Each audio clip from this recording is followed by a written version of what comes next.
warahmatullahi wabarakatuh. Bertemu kembali bersama saya Agrevok. Buat teman-teman Jakarta dan sekitarnya, buat para penonton di seluruh Indonesia, dan buat di dunia maya. Oke teman-teman ya, sekarang saya nggak mau ngebahas tentang, oh iya teman-teman, lupa saya cuma mengingatkan, mohon maaf yang belum sholat, ayo sholat dulu, di pause, nanti ditonton kembali. Oke teman-teman, saya cuma mau kasih penjelasan tentang bagaimana sih cara mohon maaf agak melenceng, cara kredit kepemilikan rumah atau KPR di Indonesia. Ya gini teman-teman, mohon maaf sebelumnya ya, apabila ada kesalahan informasi, apabila ada kesalahan petunjuk, mohon dibukakan pintu maaf sebesar-besarnya. Ini hanya sepengetahuan saya saja, sepengetahuan orang bodoh saya seperti saya ini. Ya mungkin teman-teman nanti bisa bantu di komen hal-hal apa yang kira-kira perlu diperbaiki dari pembicaraan kita kali ini.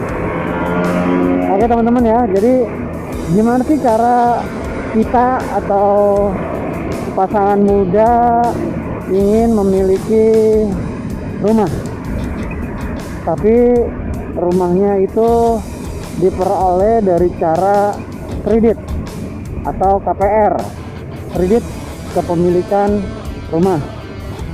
Ada beberapa bank atau pembiayaan lainnya yang mengharuskan DP guys. Jadi misalkan 100% dari total harga, teman-teman ini harus diwajibkan atau disyaratkan untuk memberikan DP atau down payment.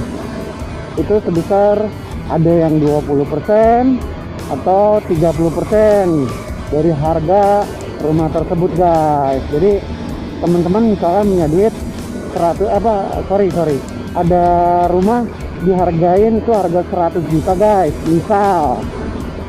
Nah teman-teman diwajibkan memiliki duit duluan atau duit DP itu sebesar 20 atau 30% dari harga 100 juta, misalkan sekitar 20 juta atau 30 juta guys. Jadi teman-teman nggak semuanya guys dibiayai itu oleh bank atau lembaga keuangan lainnya. Jadi teman-teman itu harus punya DP guys, DP rumah 20-30%. Itu nanti dibayarkan 20-30%-nya kepada si pemilik rumah. Nanti pembiayaan dari bank itu sebesar 70 atau 80% guys. Jadi dibiayain tuh sama bank tuh atau lembaga keuangan lainnya. Jadi teman-teman cukup punya DP atau uang muka itu sebesar 20-30%. Syukur-syukur bisa lebih, jadi untuk meringankan angsuran kita per bulan. Dan juga banyak variasi penawaran dari perbankan atau lembaga keuangan lainnya itu macam-macam guys.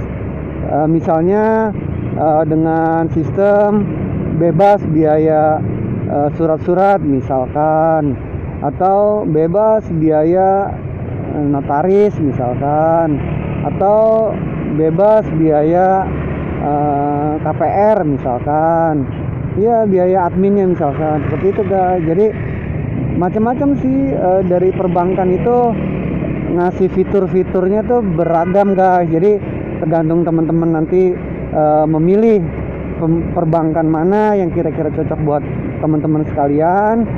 Ya cocok buat kalian teman-teman untuk pengurusan rumah, ya monggo dipilih, banyak kok variatif guys. Jadi pertama DP itu sekitar 20-30%. Terus yang kedua apa? Data-datanya kira-kira valid atau enggak nih guys. Mohon maaf, validnya dalam arti suami istri atau yang masih single nanti di cover sama orang tua data-datanya, kayak KTP, KK, surat nikah bagi yang sudah menikah, atau yang belum nikah KTP orang tua. Nanti dilengkapi tuh guys untuk data-data pribadinya. Untuk apa tujuannya? Untuk proses pengecekan IDBI, maaf ya bang, proses pengecekan BI checking atau SLIC ya, jangan sekarang ya, sistem laporan apa gitu, mohon maaf saya lupa kalau salah penyebutannya, untuk ngecek BI checking kira-kira kita lolos gak guys di proses awal itu ya. Jadi proses pengumpulan datanya untuk data pribadi itu guys. Terus data pekerjaan, misal teman-teman pekerja ya, berarti yang harus dilengkapi itu adalah slip gaji 3 bulan terakhir, surat keterangan kerja, lama bekerja, sudah karyawan tetap atau kontrak, terus sama rekening tabungan guys untuk transfer gaji, itu dilengkapin guys ya. Kedua itu. Ketiga, data jaminannya yang kita mau beli, KTP, sertifikat rumahnya, kalau ada IMB lebih bagus. Tapi saya rasa sih perbankan sekarang, apalagi bank-bank konvensional ya, itu mewajibkan untuk ada IMB. IMB itu apa? Izin mendirikan bangunan guys, itu lengkapin. Terus sama PBB. PBB itu apa? Pajak bumi bangunan guys, untuk menilai kira-kira berapa sih harga rumah tersebut ya. Tuh, jadi satu tadi data pribadi itu KTP, KK dan lain-lain. Data kedua tadi data pendapatan guys, data pendapatan ini tadi slip gaji, rekening tabungan sama surat keterangan kerja guys. Data ketiga tadi ya fotokopi jaminan ya. Jadi yang kita kasih ke pihak perbankan itu fotokopi dulu guys ya, fotokopiannya aja dulu. Tapi banyak juga sih perbankan yang sudah kerjasama oleh developer ya guys. Jadi teman-teman datang ke perumahan tersebut, teman-teman lihat skemanya seperti apa, nanti dibantu guys sama marketingnya atau sama sales perumahan developer tersebut, nanti dibantu guys. Bahkan juga ada juga beberapa kriteria developer yang non BI checking. Misalkan mohon maaf teman-teman ada permasalahan di sebelumnya di lembaga keuangan lainnya atau di perbankan lainnya, itu bisa guys dibantu oleh pihak tersebut. Tapi yang saya tahu sih yang untuk yang aman-aman aja sih mereka mengandalkan proses BI checking atau melihat histori kita. Jadi 3 data tersebut guys ya dilengkapin, nanti diajukan 4 berarti ya, sama DP ya kalau memang sudah fix. DP untuk rumah kalau sudah fix. Nah setelah itu misalkan sudah disetujui, teman-teman tuh akad kredit tuh guys. Akad kredit itu apa sih?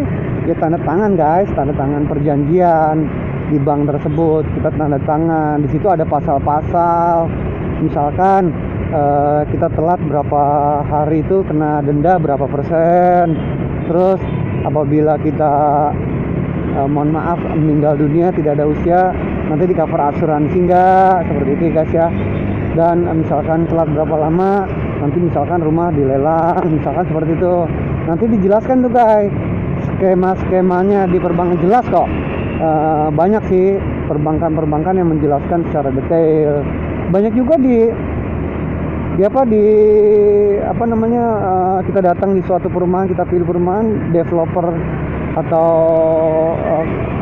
kantor pemasaran tersebut itu sudah bisa menjelaskan secara terinci guys. Ya kita cari rumah yang cocok buat kita guys. Ya misal kita pasangan baru guys, ya kita cari rumah minimal di 90 meter ke atas atau 80 ke atas lah guys. Nanti suatu saat kita punya rezeki, kita bisa tingkat tuh guys, rumah kita tingkatin biar keluarga bisa main. Ya tenor kita bisa pilih juga tuh guys di perjanjian kredit. Misalkan mau 5 tahun, 10 tahun, atau 15 tahun, atau 20 tahun, atau 25 tahun, variatif sih guys, sesuai dengan kemampuan teman-teman sekalian. Oh ya teman-teman ya, saya cuman kasih note aja nih, untuk pengambilan rumah itu tolong dipastikan kemampuan guys, kemampuan angsuran kita guys per bulannya, jangka panjang loh, hati-hati. Jadi kita pikirin juga Kira-kira misalkan kita angsuran 1 juta itu amit-amit pada saat kita sudah tidak bekerja lagi, apakah ada sumber penghasilan lain atau seperti apa. Jadi kita harus benar-benar tuh guys dipikirin kemampuan angsuran kita per bulannya ya. Saya sih mungkin teman-teman ada yang lebih paham lagi, mungkin bisa dibantu di komen guys, bisa bantu di komen, bisa bantu di kasih tahu juga buat teman-teman. Mungkin saya ada kesalahan dalam penyebutan, saya mohon maaf banget, dan saya juga masih belajar guys, tapi paling tidak garis besarnya seperti itu guys, untuk untuk kredit kepemilikan rumah. Iyalah guys, kita harus paling nggak kita punya rumah lah guys, mumpung kita masih muda, kita masih bekerja. Yo, kita beraniin aja, walaupun kita belum ada warisan dari keluarga nih, dari orang tua. Ya udah, kita coba beraniin diri guys untuk ambil rumah dengan proses kredit guys. Ya semoga kita diberikan kemudahan guys sama Allah Subhanahu wa taala, diberikan kelancaran sampai lunas guys ya. Oke, mungkin itu aja yang bisa saya sampaikan. Mohon maaf apabila ada kekurangan. Maklum masih belajar guys ya. Salam sehat selalu guys ya. Assalamualaikum warahmatullahi wabarakatuh.